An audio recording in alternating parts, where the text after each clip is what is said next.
শিক্ষক দিবসের এই আয়োজন আপনাদের উজ্জ্বল উপস্থিতি ছাড়া একেবারেই সম্পূর্ণ হতো না। আপনাদের সকলকে জানাই সাদর আমন্ত্রণ। আজ 5ই সেপ্টেম্বর, এক বিশেষ দিন।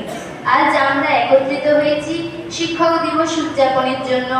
ভারতে প্রতি বছর 5ই সেপ্টেম্বর ডক্টর সর্বপল্লী রাধাকৃষ্ণনের জন্মবার্ষিকী স্মরণে শিক্ষক দিবস পালিত হয়।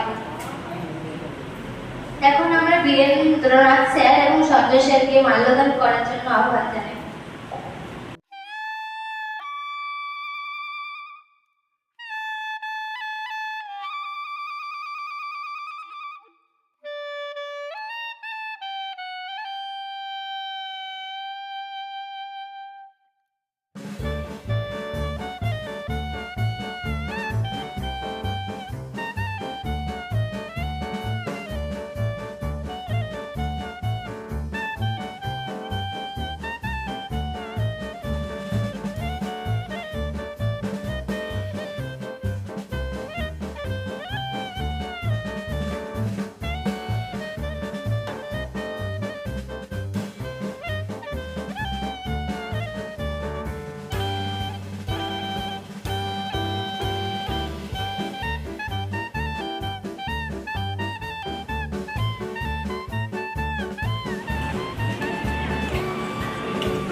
দিবসের গান গাইব মোরা আজ শিক্ষক দিবসের গান গাইব মোরা আজ শিক্ষক দিবসের গান।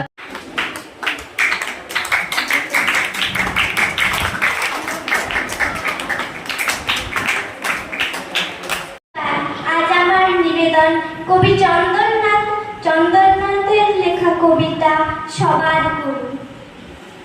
জানো কে আমাকে শিখিয়েছে লেখা প্রথম? অ আ শিখিয়েছে সেটা আর কেউ নয়, বড় আদরের মা। জানো কে আমাকে শিখিয়েছে ক খ গ ঘ ঙ লেখা? শিখিয়েছে সেটা বাবা। অনেক যত্নে কিভাবে টানবো রেখা, তারাও শিখেছে বাবা মার কাছে। কত কত যুগ ধরে বড়দের কাছে ছোটরা নিয়েছে তালিম যত্ন করে।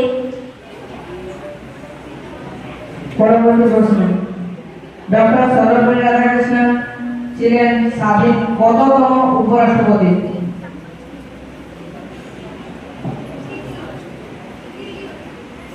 উত্তর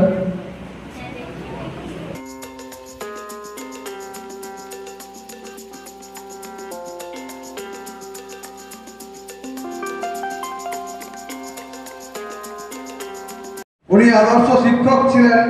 তার গুণগ্রাহী ছাত্রেরা কোনো একদিন তার কাছে যে বলেছিলেন, স্যার আপনার জন্মদিন পালন করব। তার উত্তরে সর্বপল্লী রাধাকৃষ্ণন বলেছিলেন যে আমার জন্মদিন পালন করতে যদি তোমরা চাও তাহলে এই 5ই সেপ্টেম্বর আমার জন্মদিন, ওই দিন শিক্ষক দিবস হিসাবে এটা তোমরা উদযাপন করো। কারণ তখনকার দিনে শিক্ষক মশাইরা খুব দুস্থ ছিলেন। রিটায়ার করার পরে তাদের আর্থিক সঙ্গতি একেবারেই থাকতো না। তোমরা অবাক হয়ে যাবে, তখনকার দিনের একজন শিক্ষকের মাসিক বেতন ছিল হয়তো 5 টাকা কি 7 টাকা। এইরকম বেতনে তারা শিক্ষাদান করতেন। মাসের শেষে তাদের সংসার নির্বাহ করে তাদের হাতে কিছুই থাকতো না, সংসার চালানো দায় হতো। তাই রিটায়ার করার পরে, অবসর নেওয়ার পরে তাদের সংসার চালানো, তাদের শারীরিক বজায় রাখতে গেলে আর্থিক সাহায্য দরকার ছিল। সেটা ভেবেছিলেন, অনুভব করেছিলেন সর্বপল্লী রাধাকৃষ্ণন। তাই তিনি তার গুণগ্রাহী ছাত্রদেরকে বলেছিলেন যে তোমরা যদি সত্যি সত্যি আমার জন্মদিন পালন করতে চাও তাহলে ওই দিনে যে সমস্ত দুস্থ শিক্ষক মশাইরা আছেন এখনো জীবিত, তাদেরকে কিছু সাহায্য সহযোগিতা করা, সঙ্গে সঙ্গে তাদের সম্মান প্রদর্শন যদি তোমরা করতে পারো তাহলেই প্রকৃত অর্থে আমার জন্মদিন পালন করা হবে। তো সেই সমস্ত তার গুণগ্রাহী ছাত্রছাত্রীরা তার উপদেশ মেনে সেই তখন থেকে 5ই সেপ্টেম্বরকে অর্থাৎ সর্বপল্লী রাধাকৃষ্ণনের জন্মদিনটাকে শিক্ষক দিবস হিসাবে পালন করে আসছে। তখন থেকে অদ্যাবধি আজ 5ই সেপ্টেম্বর শিক্ষক দিবস হিসেবে উদযাপন করে থাকে প্রত্যেকটা স্কুল, প্রত্যেকটা প্রতিষ্ঠানে। কবি চন্দননাথ, তাদের কাছে আমরা শিখি ভূগোল ইতিহাস, বাংলা ভাষা, অঙ্ক কষা, ইংরেজি বিজ্ঞান। হ্যাঁ, বকা খায় মাঝে মাঝে একটু নিয়ম ভেঙে, তবুও কেন তাদের জন্য মন করে আনচান। কেউ তারা স্যার, হয়তো বা কেউ ম্যাম বা দিদিমণি। শাসন তারা করেন তা ঠিক, কিন্তু ভালোবাসেন, নইলে কি আর রাগ করে ফের একটুখানি পরে মাথায় স্নেহের হাতটি রেখে অমনি করে হাসেন। যত্ন করে শেখান তারা রোজ যে কত কিছু, ধৈর্য ধরে চিনতে শেখান মস্ত ভুবনটাকে। স্কুল বাড়িটি আমার প্রিয় জায়গা হয়ে ওঠে, যাদের স্নেহে যত্ন জীবন রং বাহারি করে, তাদের যেন কেউ না ভুলি আমরা জীবন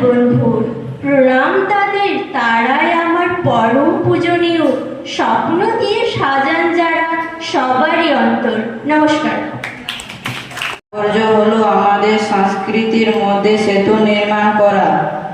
2. কলেজে ঢোকা এখন আর সহজ হয়েছে, আর কঠিন হয়েছে শিক্ষিত হওয়া। 3. পুস্তক হলো সভ্যতার বাহক। 4. মনের শক্তি আর বুদ্ধিমত্তা না এলে বাহিরের ব্যবস্থা কোনো সহায়তা করে না। 5. জ্ঞান ও বিদ্যার ফল হলো অনুভব। নমস্কার। ভিলেন হিসাবে কাজ করছে। পুলিশকে ভিলেন দেখানো হয়েছে, রাজনৈতিক নেতাদেরকে ভিলেন দেখানো হয়েছে, কিন্তু এখন পর্যন্ত আমার অন্তত কোনো চোখে এরকম ফিল্ম সিনেমা আমি দেখিনি যেখানে একজন শিক্ষক খলনায়ক বা ভিলেন, বা সে কোনো বৃহৎ ষড়যন্ত্রের দেশের বা রাষ্ট্রের প্রতি করছে। আর সিনেমাগুলো যদি সমাজের মানে প্রতিচ্ছবি হয়, তাহলে সমাজও এই স্বীকৃতি দেয় যে শিক্ষকরা এখনও এইরকম রসাতলে যায়নি যে তারা সমাজে ভিলেনের অভিনয় করছে। সুতরাং এইটাকে ছাত্রছাত্রীদের কাছ থেকে শিক্ষকরা তো সম্মান পাই, কিন্তু সমগ্র সমাজ যদি তুমি খুব বৃহৎ অর্থে দেখো, তাহলে কিন্তু এই জায়গায় এখনও তারা সম্মান করে। আমরা যারা শিক্ষকতার সাথে এই মুহূর্তে যুক্ত,